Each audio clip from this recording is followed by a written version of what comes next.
गृह विभाग ने बिहार पुलिस के सुदृढ़ीकरण के लिए पदों का सृजन किया है और सबसे बड़ी संख्या में पदों का सृजन किया है।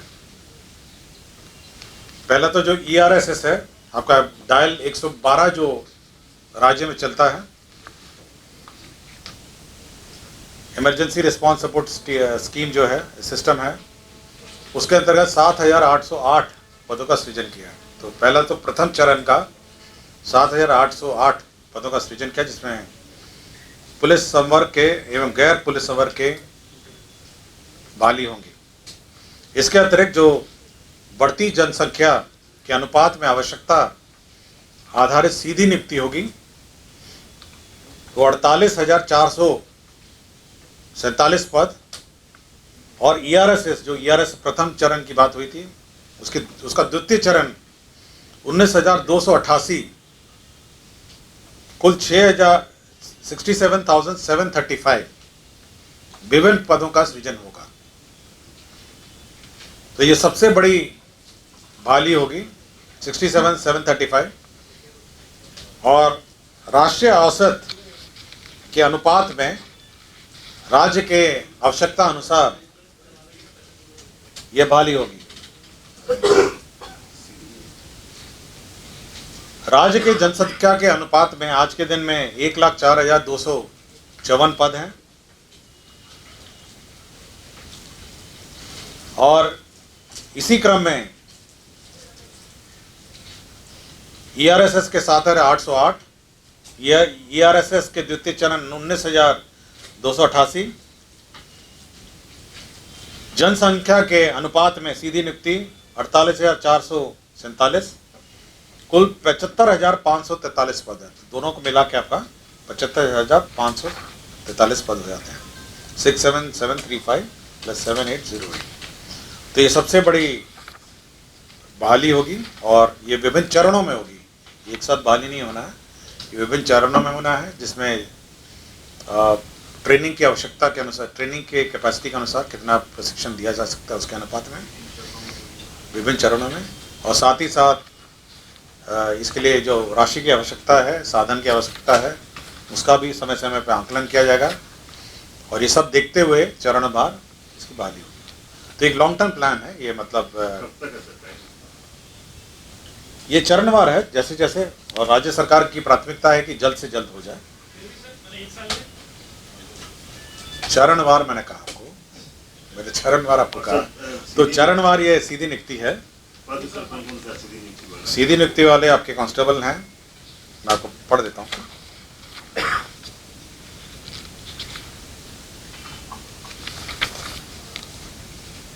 तो उसमें पुलिस निरीक्षक है, अवर पुलिस निरीक्षक है, सीधी वाले तो सिपाही चालक है, सिपाही हैं, हवलदार चालक हैं।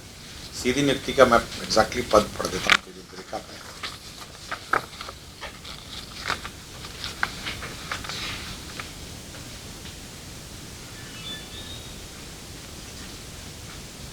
सीधी नियुक्ति पद पुलिस अवर निरीक्षक एवं समकक्ष पद है 20,937। सिपाही एवं समकक्ष पद है 22,010। सिपाही चालक है 5,500। ये हो गया 48,447। ठीक है।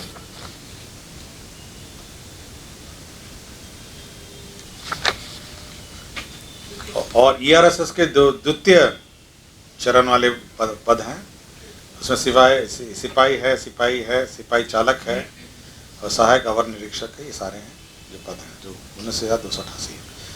तो ये चरणवार बहाली होनी है, और आवश्यकता अनुसार पुलिस मुख्यालय और गृह विभाग ये तय करेगा कि कितनी ट्रेनिंग की क्षमता है, क्योंकि साथ साथ जो बहाली होनी है उन सबकी ट्रेनिंग भी होनी है।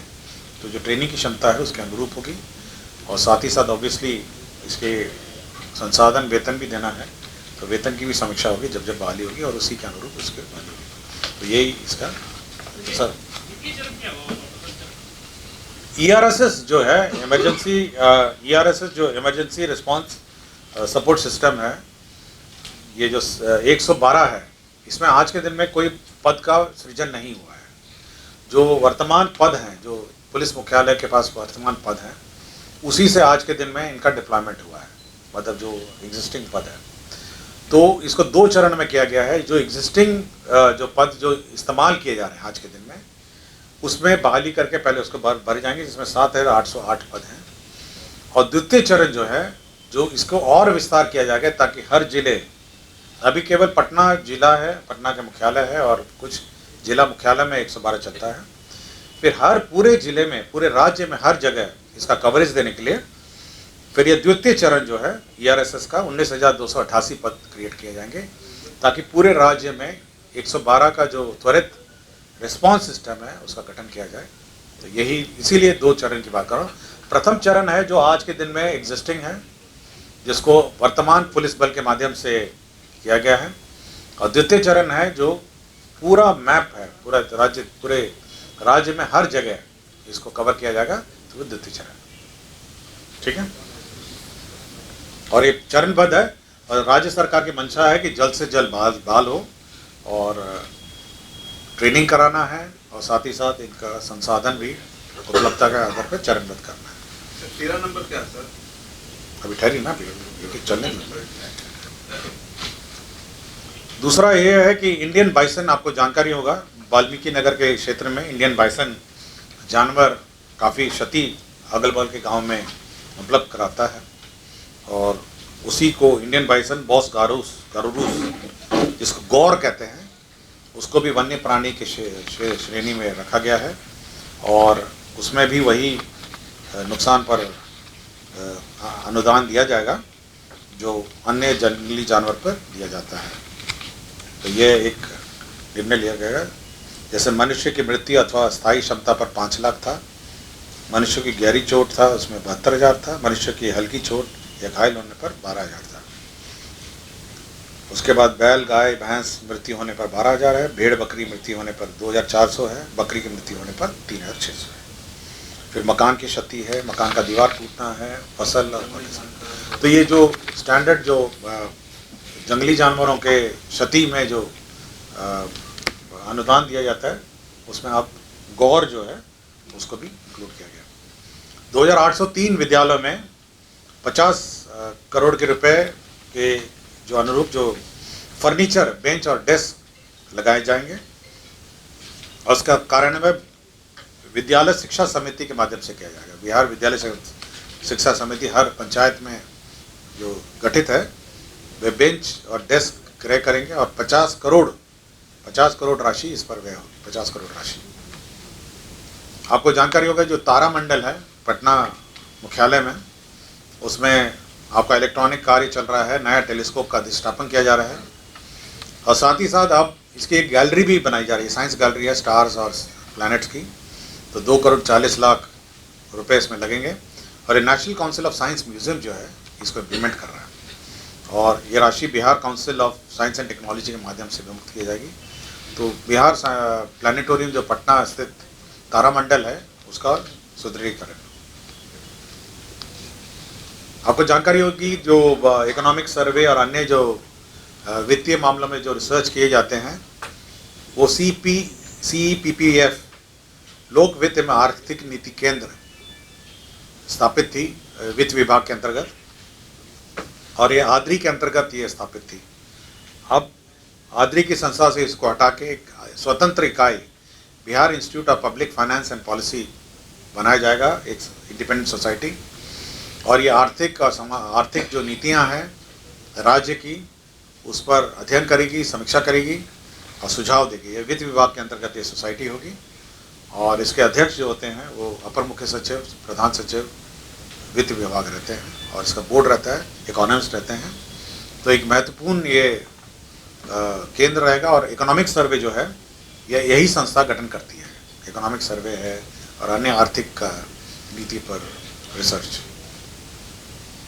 निबंधन कार्यालय है, इसका पुनर्गठन हुआ है। परसा, सोनपुर, पूर्णिया, बनमक्खी, समस्तीपुर, दलसिंह सराय, रोसड़ा, बीटा और दानापुर, इसका क्षेत्र का पुनर्गठन किया गया है इन निबंधन कार्यालयों का। यह मद्य निषेध उत्पाद एवं निबंधन विभाग का प्रस्ताव था।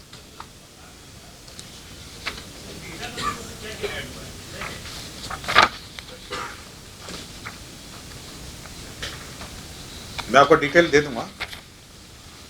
आपको पीआरटी को मैं डिटेल दे दूंगा आपके लिए जानकारी के लिए कि क्या क्या हुआ। डॉक्टर जय कुमार सुमन है, चिकित्सा पदाधिकारी, सदर अस्पताल औरंगाबाद। ये 2/7/2016 से अनधिकृत रूप से अनुपस्थित रहने का कारण सेवा से बर्खास्त कर दिए गए। बिहार संवरणालय लिपिकीय संवर्ग नियमावली जो है 2011 में संशोधन हुआ है। इसमें प्रमोशन के जो पद थे उसमें कितने कितने पद ऊपर होंगे और किस प्रतिशत में होंगे ये निर्धारित नहीं था। तो ये निर्धारित किया, निम्न वर्ग लिपिक 60%, उच्च वर्ग लिपिक 25%, प्रधान लिपिक 10% और सहायक प्रशासनिक पदाधिकारी 5%। तो ये प्रतिशत का निर्धारण हुआ। बिहार विशेष सर्वेक्षण मानदेय आधारित संविदा नियोजन संशोधन नियमावली 2022 स्वीकृत की गई है। इसमें कुछ संशोधन किए गए हैं। ये पहले नियमावली गठन की गई थी, जैसे इसमें कार्यालय परिचारी हैं ये बाहरी स्रोत से लिए जाएंगे। जो डेटा एंट्री ऑपरेटर है ये बेल्ट्रॉन से लिया जाएगा। जैसे सबसे महत्वपूर्ण उसके बाद जो ये एक्सपीरियंस था आपका, जो इसमें मान्यता प्रताप, ये जो संविदा नियमावली में जो सर्वेयर का था उसमें एनसीवीटी एससीवीटी में जो मान्यता प्राप्त आईटीआई संस्थाएं हैं वहाँ से प्रशिक्षण प्राप्त योग्यताधारियों को लिया जाएगा। और सबसे महत्वपूर्ण इसमें संशोधन ये हुआ है कि ये जो बहाली की प्रक्रिया है वो मार्क्स बेसिस पे हटके अब एग्जामिनेशन बेसिस पे होगी। तो ये महत्वपूर्ण ये संशोधन किए गए हैं। ये नियमावली 2022 विशेष सर्वेक्षण मानदेय आधारित संविदा नियोजन, ये सर्वे जो भूअर्जन का भूमि सर्वे चल रहा है उसी का बहाली है। इसमें मैं बता देता हूँ, पद पढ़ देता हूँ। इसमें विशेष सर्वेक्षण सहायक बंदोबस्त पदाधिकारी है, विशेष सर्वेक्षण कानूनगो है, विशेष सर्वेक्षण अमीन है, विशेष सर्वेक्षण लिपिक है और कार्यालय प्रचारी। बिहार सर्वेक्षण कार्यालय लिपिकीय सबर नियमावली 2022 की स्वीकृति है। ये आपको पता होगा गुलजार बाग में सर्वे सेटलमेंट का जो रिकॉर्ड कार्यालय है वो मेंटेन करता है, रिकॉर्ड्स मेंटेन करता है। वहीं नक्शा वक्शा आपको मिलता है।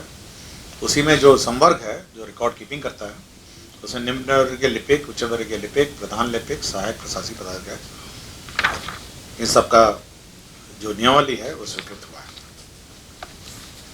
13 नंबर में राष्ट्रीय खाद्य सुरक्षा अधिनियम 2013 की धारा 8 के साथ, ये राष्ट्रीय खाद्य सुरक्षा नियम में जो अधिनियम था उसमें यह था कि जो फूड सिक्योरिटी एक्ट में यदि कोई ये कंडिका 4 है, food security public distribution act है, इसकी अधिसूचना है। ये इसमें जो allowance food security allowance rules है 2015 है, उसके रूल 4 में यदि कोई food grain non supply of food grain किसी की गलती से नहीं होता है तो उसको अलाउंसेस देने का प्रावधान है। तो इसमें 1.25 गुना राष्ट्रीय खाद्य सुरक्षा अधिनियम, मतलब जो न्यूनतम समर्थन मूल्य है उसका 1.25 टाइम्स उसको भुगतान करना पड़ेगा। सपोज कोई व्यक्ति आता है और उसको खाद्यान्न नहीं मिलता है तो उसको 1.25 टाइम्स गुना उसको खाद्यान्न देना पड़ेगा यदि किसी की गलती है। इसके हाँ, जो उसका एंटाइटलमेंट है उसको आप अगर न्यूनतम समर्थन मूल्य से मल्टीप्लाई करिए और साथ ही साथ उसको 1.25 से मल्टीप्लाई करिए। इसके लिए उसको शिकायत पहले करना पड़ेगा। शिकायत की जांच होगी कि किस कारण से नहीं मिला। जिसने नहीं दिया उसकी जवाबदेही निर्धारित होगी और उसके बाद इसका भुगतान का ऑर्डर किया जाएगा। जिला पदाधिकारी के व्यथित व्यक्ति के मामले में सम्यक जांचोपरांत जिला पदाधिकारी द्वारा अधिकतम 15 दिन के भीतर खाद्य सुरक्षा भत्ता के भुगतान का आदेश पारित किया जाएगा। तो डीएम साहब पारित करेंगे। यदि कोई व्यक्ति इससे असंतुष्ट है तो वो इस पर अपील भी कर सकता है। तो सपोज आपको 25 किलो मिलना था, आपको 20 मिला, तो 5 किलो आपका घट गया, तो उस घटे हुए मात्रा का भी ये मल्टीप्लिकेशन फैक्टर है। न्यूनतम समर्थन मूल्य मल्टीप्लाइड बाय 1.25 उसको भुगतान हुआ। लेकिन इसकी प्रक्रिया है, उसको पहले कंप्लेंट करना पड़ेगा, उसका जांच होगा, जांच में संबंधित पदाधिकारी पर जवाबदारी निर्धारित की जाएगी और उसके बाद भुगतान का आदेश दिया जाएगा। तो ये प्रक्रिया भी है इसमें। ऐसा नहीं कि आपको नहीं मिला तो आप हकदार और हो जाएंगे, लेकिन आपको जांच के पश्चात ये कार्रवाई की जाएगी। 14 नंबर ये एजेंडा है जिसमें अंतिम एजेंडा था, जिसमें सामान्य भविष्य निधि अंशदान